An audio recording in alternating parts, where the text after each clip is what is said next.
So let's start the new chapter. Amalgamation of form. अगले साल भी एक चैप्टर अमलगमेशन है, बट वो 9 पेज का है, मतलब उसका सॉल्यूशन अगले साल वाला अभी रहेगा 4 पेज के करीब, ठीक है ना। So next amalgamation of the company है, अभी amalgamation of the partnership firm है, दो पार्टनरशिप का जॉइंट होना, अमलगमेट मिक्स होना, कॉमर्स में रहेगा अमलगमेशन, एक्विजिशन एंड मर्जर। तो 3 वर्ड है, amalgamation, acquisition and merger. Merger में तो मर के जर जा नहीं, अमलगमेट होना, दो कंपनी मिक्स होना, तो दो छोटी कंपनी जॉइंट होके बड़ी कंपनी बना रहा, जैसे हीरो एंड होंडा।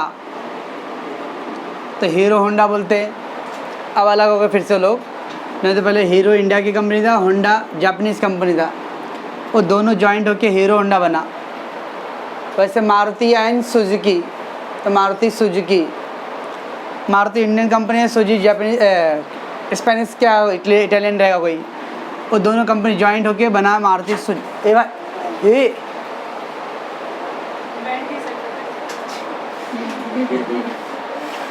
हाँ बेंच का उधर का तो थोड़ा तकलीफ से, तो और सा बेंच उधर ले टच कर, उधर भी मत। चलो, तो अमलगमेट होना नहीं, दो छोटी कंपनी मिक्स होके बड़ी कंपनी। अब इससे क्या होता है, जैसे अंधेरी में अय्यर क्लासेस सुने हो, अय्यर क्लासेस, और विले पार्ले में क्लासेस था वीडियो कपासी, वो तारक मेहता वाला वीडियो नहीं सुनिए, वीडियो कपासी क्लासेस, पार्ला कॉलेज था, साढ़े कॉलेज कौन था, साढ़े कॉलेज मेरे आपकी बहन थी ना, हाँ उसे याद आता है साढ़े साढ़े। तो वीडियो कपासी क्लासेस, तो वीडियो कपासी क्लासेस पार्ला के लिए, अय्यर क्लासेस अंधेरी के लिए, और एक और क्लास है जेके शाह क्लासेस, जहाँ पे सीए स्टूडेंट आते हैं जेके शाह में। अब ये जेके शाह को compete करने के लिए भिड़े सर और अय्यर सर ये दोनों ने ज्वाइन कर लिए, मर्ज हो गए। कॉमर्स के बच्चे तुम पढ़ाओ, कॉमर्स के बच्चे तुम पढ़ाए, हम पढ़ाएंगे, लेकिन जो सीए के बच्चे आएंगे हम दोनों मिल के पढ़ाएंगे, ताकि जो सीए के बच्चे इधर जा रहे वो बच्चे हम लोग के इधर ही रहे। तो चार्टर्ड अकाउंटेंट के बच्चों के लिए दोनों सर ने मर्ज कर लिया, क्यों, इस कंपटीशन को फेस करने के लिए। तो दो अगर किसी कंपनी का कंपटीशन ज़्यादा आ रहा है और मैं अकेला नहीं सह पा रहा हूँ, तो चलो भाई क्या बोलते हैं हम लोग, दुश्मन का दुश्मन दोस्त। तो एक कंपनी का हमारे लिए राइवलरी है, राइवलरी मतलब टफ कंपटीशन दे रहा है, सी कंपनी भी इससे परेशान है, टफ कंपटीशन दे रहा है, तो सी के लिए भी वो ए दुश्मन है, मेरे लिए भी दुश्मन है, तो हम दोनों जॉइंट हो जाए तो हमारी पावर ए से ज़्यादा हो जाएगा। That is all about the merge होना। तो अमलगमेशन मतलब मिक्स होना। फिर वर्ड है एक्विजिशन, एक्विजिशन मतलब एक बड़ी कंपनी या एक बड़ा पार्टनरशिप छोटे पार्टनरशिप को खरीद ले रहा हो, उसको बोलते हम लोग एक्विजिशन, खरीदना। एक बड़ी कंपनी छोटी कंपनी को खरीदता तो उसको बोलते हैं acquisition. Adani I purchase the Reliance electricity, डरिया एक्विजिशन हो गया वो। और मर्ज होना भी वैसे हो गया, मर्ज मतलब ही हो गया अमलगमेट होना, मिक्स होना, ठीक। तो amalgamation means to combine, combine मतलब दो कंपनी ज्वाइंट हो रहा हो, और टू मर्ज, मर्ज मतलब मिक्स होना। तो इन द टू और मोर कंपनी मिक्स होता है एक साथ, उसको बोलते वर्ड अमलगमेशन, ठीक है ना।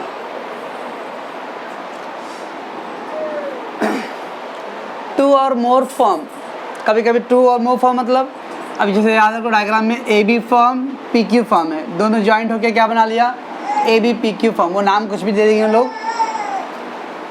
जरूरी नहीं कि दो ही फर्म हो सकता है 3 फर्म मिक्स होके जॉइन हो गया रहेगा, 2 या 2 से ज़्यादा कंपनी आपस में क्या हो रहा हो, जॉइंट हो रहा हो। तो इन द टू और उसको खेलने दो, उसको खेलने दो, नहीं तो रोएगी तो फिर क्लास ही बंद करना पड़ेगा। और उधर उस साइड मत करना, उस साइड एकदम। दरवाजा लगा दे तो ग्रिल के नीचे करके। चलो, सो व्हेन द टू और मोर फर्म कम टुगेदर मतलब दोनों मिक्स होना। टू गेट क्या फ़ायदा होता है, एडवांटेज क्या है? इकोनॉमी का लार्ज स्केल। अब इकोनॉमी लार्ज स्केल मतलब क्या है? अब मान लो हीरो अकेला 50,000 बाइक बनाता था, होंडा 60,000 बाइक बनाता था, लेकिन अब दोनों जॉइंट होंगे तो 1,10,000 बाइक बनेगा। इस तरह that is called large economic scale. जब ज़्यादा क्वांटिटी बनाना रहेगा तो मटेरियल आप ज़्यादा खरीदोगे, और ज़्यादा मटेरियल खरीदने से क्या होगा? सस्ता मिलेगा। That is called economy of large scale. तो लार्ज स्केल बिजनेस करने से क्या फ़ायदा है? आपको बल्क क्वांटिटी सामान सस्ते दर पे मिल जाएगा, है ना। सेकेंडली, कोई चीज़ होता है अगर आप 10 पीस बनाओ तो भी उतना ही खर्चा पड़ने वाला है, 11 पीस बनाओ तब भी उतना ही खर्चा पड़ने वाला है। तो इससे 11 पीस बनाने में फ़ायदा है। कभी कभी कुछ जगह पे होता है वो मटेरियल का दाम भाई 0 से लेके 20 पीस खरीदोगे तो आपको 500 रुपये देने हैं। अब मैं 1 पीस खरीदो तो भी 500 देना है, 2 पीस खरीदो तो भी 500 देना, 20 खरीदो तो भी 500 देना है। तो फिर 20 खरीदने में फ़ायदा है। लेकिन मेरा इतना बिजनेस इतना बड़ा है नहीं कि 20 का क्या फ़ायदा, मैं 10 ही जरूरत है मुझे। लेकिन जब बिजनेस ज्वाइंट होगा तो मैं 20 खरीद लूँगा, दोनों मिलकर यूज़ करेंगे।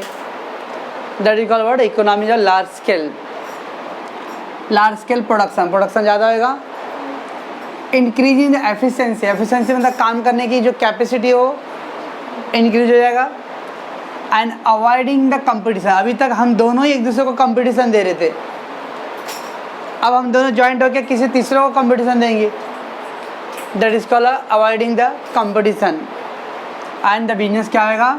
एक्सपांड मतलब लोकल से रीजनल से नेशनल से इंटरनेशनल लेवल तक जा सकता है। ये सब उसके कुछ बेनिफिट है किसका? अमलगामेशन का, ओके ना। So let take the AB firm है, पीक्यू फर्म। ये दोनों कंपनी बोलते हैं ओल्ड फर्म, पुरानी कंपनी। इसको इंग्लिश बोलते हैं वेंडर फर्म। वेंडर मतलब सेलर होता है। तो ये दोनों अपने आप को बेच रहे हैं किसके पास? नए कंपनी के पास। लगा? या तो न्यू कंपनी क्या रहा है, न्यू फर्म क्या कर रहा है? इन दोनों को खरीद रहा है, तो इसलिए इसको बोलते हैं वेंडर। जो ओल्ड कंपनी रहेगा उसको वेंडर बोलते हैं। वेंडर मतलब सेलर, तो ये दोनों अपने आप को बेच रहे हैं। अब कौन खरीद रहा है इसको? न्यू फर्म खरीद रहा है। That is a new firm. इसको बोलते हैं हम लोग purchasing firm. That mean the AB PQ firm क्या कर रहा है? एबी और पीक्यू दोनों को टेक ओवर कर ले रहा है, यानी खरीद रहा है। That is called a new firm.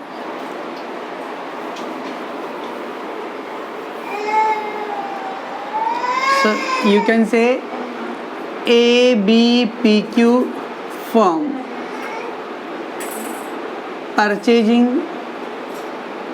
purchase the two old firm.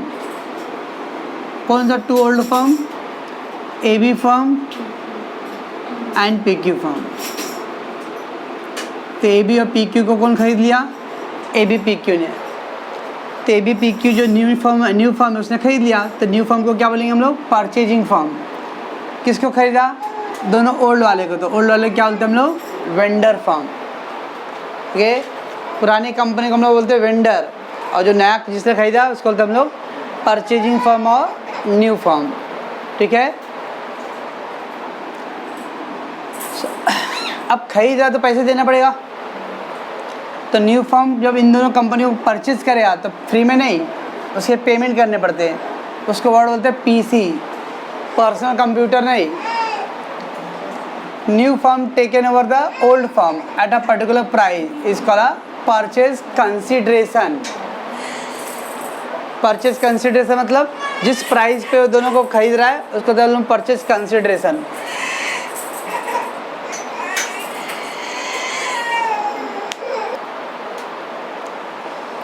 So new firm taken over the old firm at a particular price. जब नया फर्म है ये तो ये था ABPQ क्या करेगा? इन लोगों को खरीद रहा है, तो खरीदा तो कुछ प्राइस बोलेगा ना, उनके बीच में जो भी प्राइस डील हुआ रहेगा that price call a purchase consideration. अभी लॉ में भी वर्ड आने वाला है परचेज कंसिडरेशन। आने वाला का कॉलेज में आ गया रहेगा वर्ड, मालूम नहीं, सो रहेंगे हम लोग। Okay, purchase consideration, purchase consideration मतलब जब कोई चीज़ खरीद रहे तो उनके बीच में जो भी डील हुआ रहेगा प्राइस का, that is called PC. New firm normally take the, अब खरीदना मतलब क्या, ABPQ इसको परचेज किया, क्या परचेज कर रहा है, कंपनी बिक रहा है, भाई कंपनी ले लो सस्ते में ले लो। अब ये बिजनेस खरीद रहा मतलब इसके एसेट लायबिलिटी और इसके एसेट लायबिलिटी, दोनों के एसेट लायबिलिटी वो खरीद लेगा, all assets and all liability. So new firm normally takes the assets and liability of the old firm at a agreed value. अब मान लो इसके पास मशीन रहेगा, फर्नीचर रहेगा, बिल्डिंग रहेगा, इसका स्टॉक है, मशीन है, फर्नीचर है, जो भी रहेगा सेट्स, तो डील हुआ रहेगा भाई चलो भाई आपका जो मशीन है उसको मैं 50,000 में लेता हूँ, आपका स्टॉक को मैं 10,000 में लेता हूँ, आपका फर्नीचर है इतना में लेता हूँ। तो जो भी एसेट लायबिलिटी रहेगा उसका एक वैल्यूएशन हुआ रहेगा, that is called word agreed value. Agreed मतलब उनके बीच में जो सहमति हुआ रहेगा। अब न्यू कंपनी बोलेगा मैं 1 लाख में लूँगा तो सामने वाला क्या 1 लाख में बेचेगा, बोले नहीं भाई हमारा 2 लाख का सेट 1 लाख में से। तो दोनों फर्म के बीच में जो भी डील हुआ रहेगा that price.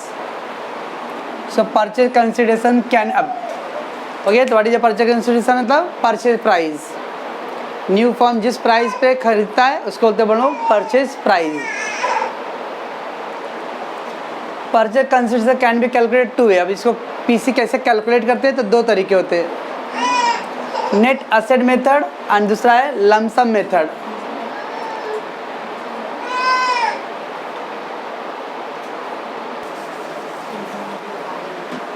Purchase consideration can be calculated at 2 वे।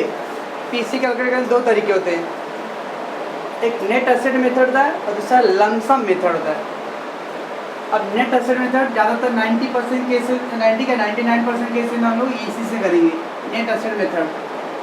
उसको करना क्या रहता है, asset taken by the new firm, new firm ने जो एसेट लिया रहेगा एट एग्रीड वैल्यू, उनके बीच में जो डील हुआ रहेगा प्राइस का, वो प्राइस ले लो। मान लो machine taken 50,000, building taken 1 lakh, furniture taken, जो भी दिया रहेगा सारे एसेट जितने भी वैल्यू पे दिया रहेगा वो सारे एसेट लिखो पहला। ऑल एसेट जो टेकन है, जो एसेट टेक किया रहेगा, मान लो कभी कुछ एसेट होता है वो बोले भाई मेरे को इसका इंटरेस्ट है मैं नहीं लूँगा, तो वही एसेट जो एसेट उन्होंने टेक ओवर किया रहेगा उसका agreed value minus outside liability. Outside liability यानी creditor, bank loan, bills payable, और जो उन्होंने टेक किया रहेगा।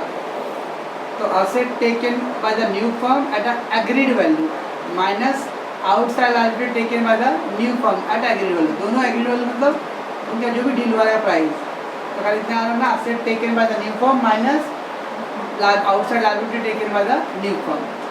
गेट द टोटल, उसको माइनस करके बैलेंस निकालो। उसके बाद बैलेंस शीट में एडजस्टमेंट में आपको अगर न्यू गुडविल दिया रहेगा, न्यू गुडविल, हाँ नॉट द ओल्ड गुडविल, ये गुडविल न्यू है, न्यू मतलब as per adjustment, as per adjustment में रहना चाहिए। ओल्ड बैलेंस में जो गुडविल दिया वो नहीं लेंगे हम लोग, न्यू गुडविल लेने का, जो एडजस्टमेंट में दिया रहेगा वो गुडविल लेना है। गुडविल मतलब हो सकता है कभी कभी कुछ पार्टनर लोगों का अपना, जो पार्टनरशिप का अपना खुद का रेपुटेशन रहेगा। अब ये हीरो होंडा बोला था, तो हीरो और होंडा, हीरो का पहचान इंडिया में था, होंडा का पहचान दूसरे उनकी कंट्री में रहेगा, तो दोनों का रेपुटेशन था, तो that is called a goodwill. तो न्यू गुडविल लेना, न्यू गुडविल मतलब एज पर द एडजस्टमेंट, उसको ऐड कर दो, यही आंसर जो आएगा वो क्या रहेगा, पीस रहेगा, यानी बिजनेस को उतने में उन्होंने खरीदा रहेगा। ओके ना, तो कैसे निकालेंगे PC, net asset method, asset taken at agreed value by the new firm minus outside liability taken by the new firm at agreed value. उसके बाद प्लस अगर गुडविल एडजस्टमेंट में दिया रहेगा तो गुडविल भी ऐड करेंगे, तो we get a PC. Okay, दूसरा होता है लमसम मेथड। कई भंगार वाला आता है देखो घर में, गली गली में, और हम लोग अपना भंगार बेचना आता है, वो भंगार वाला बोलता है, वो सामान देखता है, टच करता, छूता है, बोलता 50 रुपये, मम्मी बोलती क्या 50 रुपये है, जैसे ही मम्मी क्या 50 रुपये वजन करके दो, तो वजन करता तो मालूम पड़ता है 40 रुपये ही हो रहा है, नहीं 50 चलेगा, क्योंकि वो उसको भंगार वाले को रोज़ उसका वही काम है, तो उसको अंदाज़ा हो जाता है उस सामान का कितना कीमत हो सकता है। वैसे न्यू फर्म भी अरे ओल्ड फर्म के एसेट को देख के अंदाज़ा लगा लिया कि आपके बिजनेस को मैं 10 लाख में डायरेक्ट खरीदता हूँ, उसको वर्ड बोलते हैं हम लोग लमसम। लमसम मतलब एक ही अमाउंट फिक्स रहेगा, ठीक है ना। वो अलग अलग अमाउंट नहीं दिया, डायरेक्ट न्यू फॉर्म वैल्यू बोल देगा कि हाँ इतने में मैं न्यू फॉर्म को टेक ओवर कर रहा हूँ। उसको वर्ड बोलते हैं हम लोग लमसम अमाउंट मेथड। तो उसमें फिर ऐसा नहीं करेंगे, उसमें डायरेक्टली दिया जाएगा पीसी का अमाउंट, ठीक है ना। लमसम मेथड में डायरेक्ट पीसी का अमाउंट दिया जाता है। और नेट असेट मेथड में हम लोग असेट कितने में टेक किया वो सब लिखो, लेस आउटसाइड लायबिलिटी कितने में टेक किया वो माइनस करेंगे हम लोग, और फिर क्या करेंगे गुडविल को ऐड करेंगे। तो आएगा आपको नेट असेट मेथड, मीन्स क्या आंसर आएगा, पीसी का आएगा answer. Let's come the next lump sum method था। लमसम मेथड में क्या है, under this method there is one fix amount agreed between the old and new firm. दो पार्टी के बीच में डायरेक्टली एक लमसम अमाउंट पे तय हो गया रहेगा कि चलो भाई ठीक है 20 लाख में बिजनेस खरीदना है, 10 लाख में बिजनेस खरीदना है, तो one fix amount is agreed, तो उसको बोलते हैं हम लोग लमसम मेथड। ओके, अब अपने को सम दिया रहेगा कैसा कैसा क्वेश्चन का पैटर्न है, उधर दरवाजा पर लगा और देखना हो दरवाजा, क्योंकि परमानेंट दरवाजा नहीं है, ध्यान देना।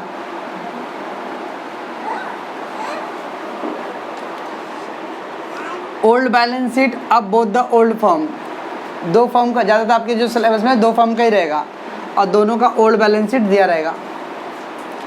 और फिर सम एडजस्टमेंट रहेगा regarding the all the terms and condition. Terms and condition क्या, असेट कितने में लिया, लायबिलिटी कितने में लिया, वो सब दिया रहेगा आपको।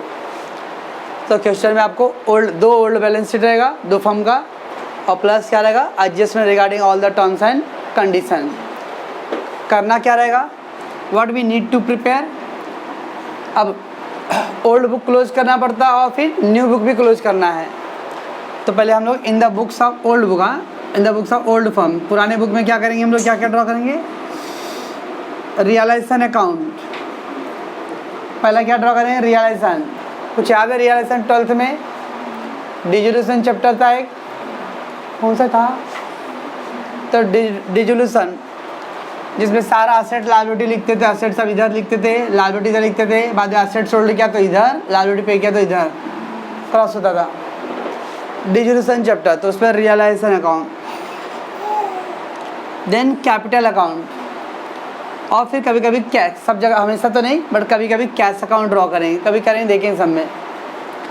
And old sorry next new firm, जिसने बिजनेस को परचेज किया रहेगा, तो realization account, then capital account, then cash bank sometime, और देन न्यू फर्म। ये 4 अकाउंट ड्रॉ करेंगे कहाँ पे, ओल्ड बुक में, यानी ओल्ड फर्म के बुक में।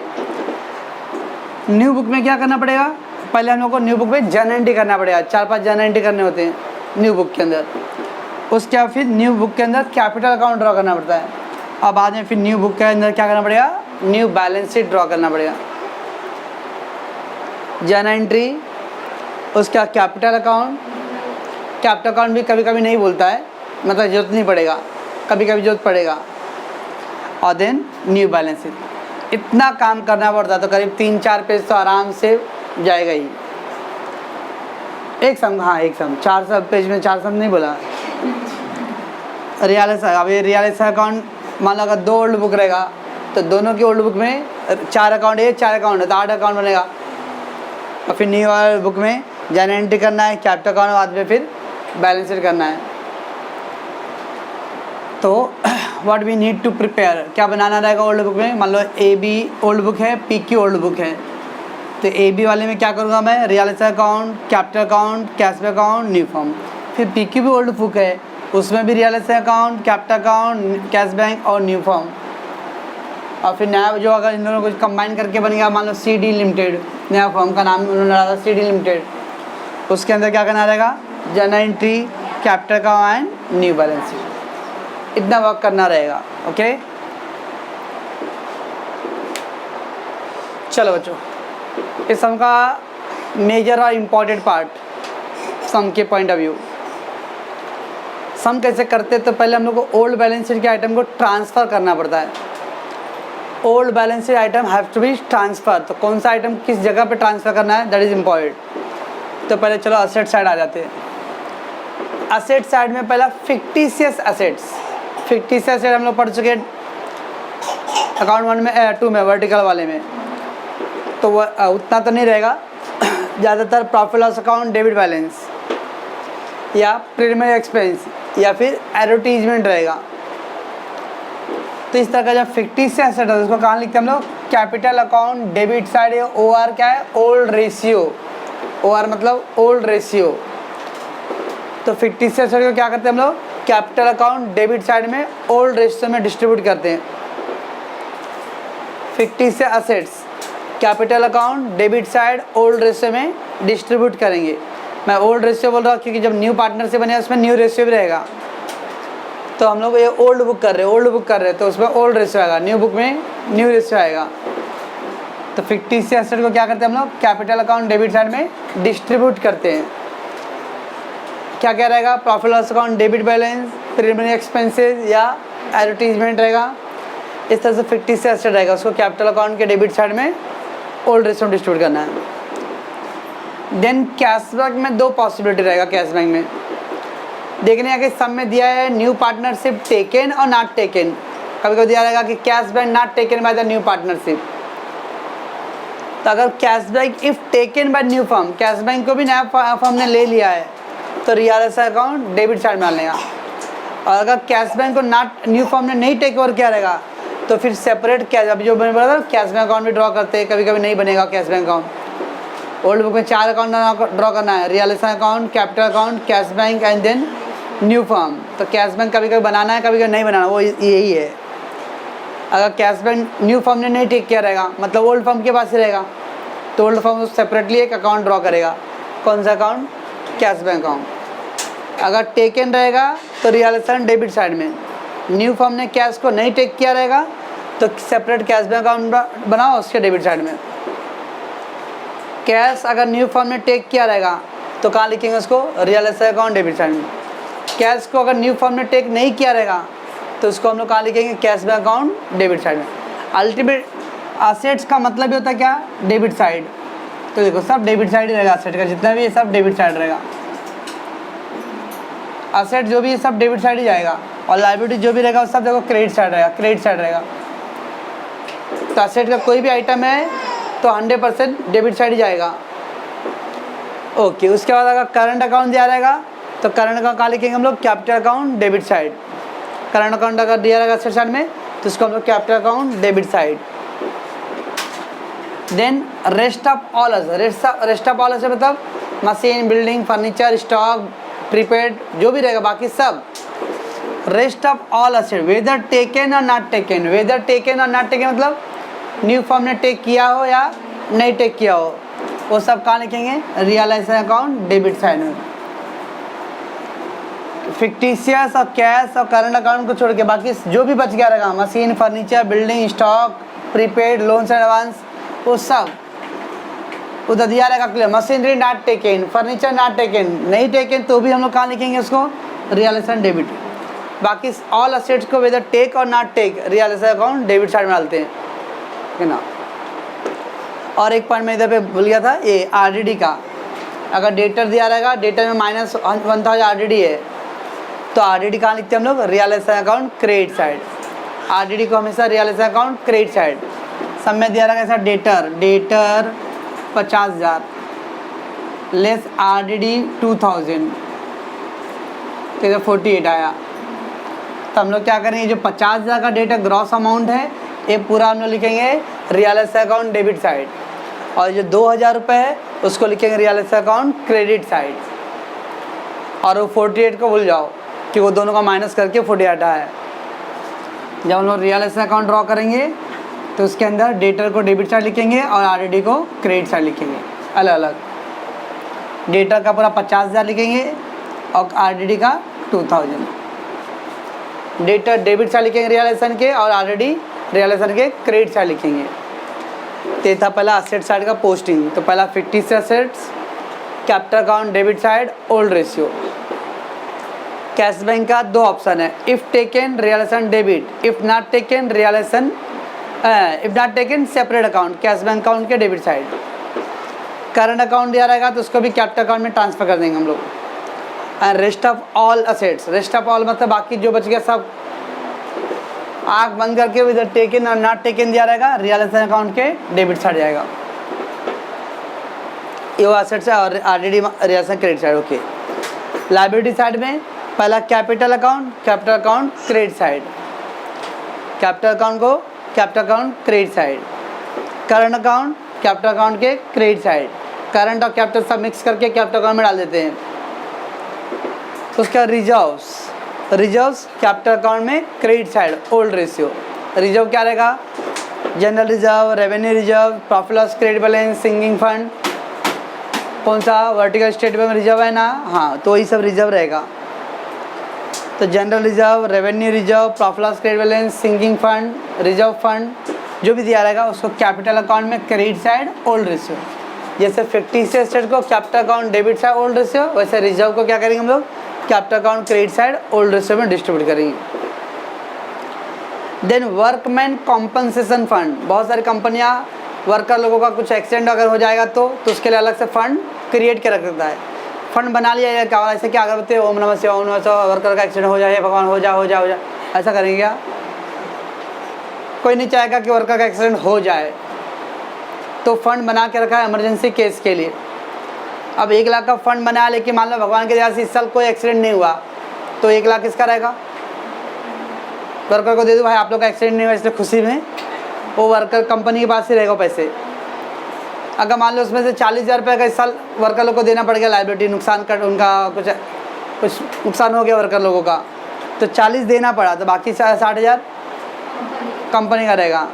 वही है वर्कमैन कॉम्पनसेशन फंड रिजर्व, उसमें जितना एक्चुअल लाइबिलिटी रहेगा वो क्या करेंगे? रियलाइजेशन अकाउंट क्रेडिट साइड लिखेंगे। और जो लाइबिलिटी नहीं रहेगा, एक्चुअल लाइबिलिटी मतलब जितना एक्चुअली देना पड़ गया, तो जो देना पड़ेगा वो रियलाइजेशन अकाउंट क्रेडिट साइड, बाकी का बैलेंस कंपनी का रहेगा यानी बिजनेस का रहेगा, कैपिटल अकाउंट में credit side old ratio. 1 lakh का फंड है, उधर दिया रहेगा कि 60% लाइबिलिटी क्रिएट हुआ, यानी 60% देना पड़ा, तो 1 लाख का 60,000 देना पड़ेगा, तो कहाँ डालेंगे? Realization account credit side. बाकी बचा कितना? 40,000, तो क्या करेंगे हम लोग? कैपिटल अकाउंट में क्रेडिट साइड डिस्ट्रीब्यूट करेंगे ओल्ड रेशियो में। This year no compensation liability, तब कोई लाइबिलिटी नहीं हुआ, मतलब पूरा का पूरा फंड रिजर्व क्या करेंगे हम लोग? कैपिटल अकाउंट में क्रेडिट साइड डिस्ट्रीब्यूट करेंगे। दिस साल all reserve taken as actual liability, सारा का सारा लाइबिलिटी हो गया, तो क्या करेंगे? Realization account credit side. तो डिपेंड करता है एडजस्टमेंट में कैसा दिया रहेगा। तो वर्कमैन कॉम्पनसेशन जितना एक्चुअली लाइबिलिटी हुआ रहेगा वो रियलाइजेशन अकाउंट क्रेडिट साइड डालने का, जो अपना लाइबिलिटी नहीं हुआ रहेगा वो अपना रिजर्व है, फंड है, तो उसको कैपिटल अकाउंट में क्रेडिट साइड डिस्ट्रीब्यूट करेंगे हम लोग। देन आउटसाइड लाइबिलिटी क्या बचेगा? Creditor, bills payable, bank loan, okay ना, ऐसा बच जाएगा।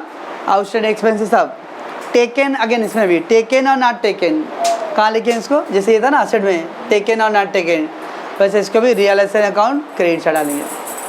इस तरह से ओल्ड बैलेंस शीट के ईच एंड एवरी आइटम को क्या करना है? ट्रांसफ़र करना है, ओके ना।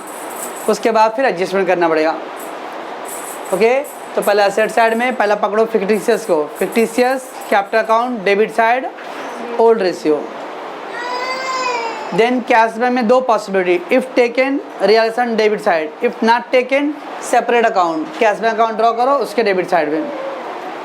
करंट अकाउंट रहेगा तो कैपिटल अकाउंट के डेबिट साइड में।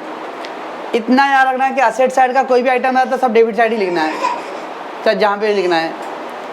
And rest of all asset चाहे टेकन बोले या नॉट टेकन बोले, सबका सबका लिखेंगे realisation account debit side. Liability side में capital account credit side, current account भी कैपिटल अकाउंट के क्रेडिट साइड। रिजर्व्स को क्या करना है? कैपिटल अकाउंट के क्रेडिट साइड में डिस्ट्रीब्यूट करना ओल्ड रेशियो में। Sometime workman compensation fund, worker लोगों के लिए कुछ कॉम्पनसेशन क्रिएट करने के लिए अगर कुछ एक्चुअल लायबिलिटी हुआ रहेगा तो रियलाइजेशन क्रेडिट साइड जाएगा।